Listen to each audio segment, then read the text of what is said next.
அதிமுக சிதறண்டு போனா பரவாயில்ல.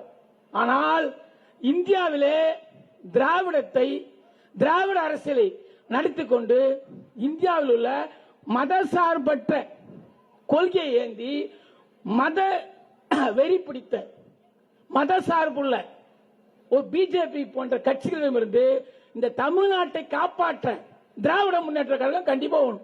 இன்னைக்கு திராவிட முன்னேற்ற கழகம் இல்லைன்னா வட மாநிலம் பாரி இங்க இந்தி அதாவது இந்தி வைரர்கள் உள்ள வந்துட்டு இருப்பான்.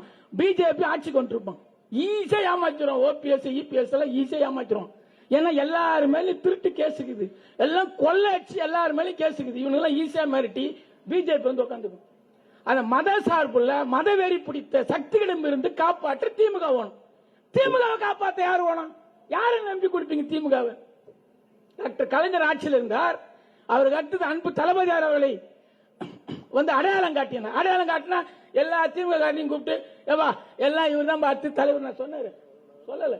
படிப்படியாக நிர்வாகியாக இருந்து உறுப்பினராக இருந்து அப்புறம் கிளை செயலாளராக வந்து இளைஞரணி செயலாளராகி தமிழ்நாட்டுக்குள்ள உழைச்சி அது படிப்படியா வந்து அதுக்கப்புறம் பொருளாளராகி அதுக்கப்புறம் துணை பொதுச் செயலாளர் அதுக்கப்புறம் தான் தலைவரான படிப்படியா அடையாளம் காட்டப்பட்டு வந்தார். இது மாதிரி இப்ப வந்து அவர் வந்துட்டாரு. இப்ப வந்து திமுக காப்பாத்துறாரு.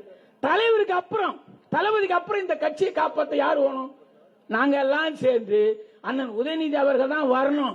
அவர் வரலன்னா இந்த கட்சியை காப்பாற்ற முடியாது. அடுத்த 50 ஆண்டுகளுக்கு கட்சியை வந்து நடத்த முடியாது.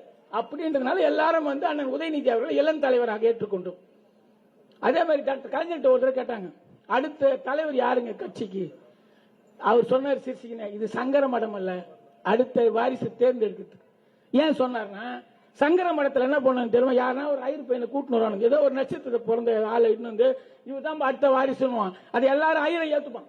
இங்க அப்படி கிடையாது. கட்சிக்கு வரணும், படிப்படியா உழைக்கணும், கட்சிக்காரை ஏத்துக்கணும். அப்பதான் இங்க கட்சி தலைவரா இருக்க முடியும்.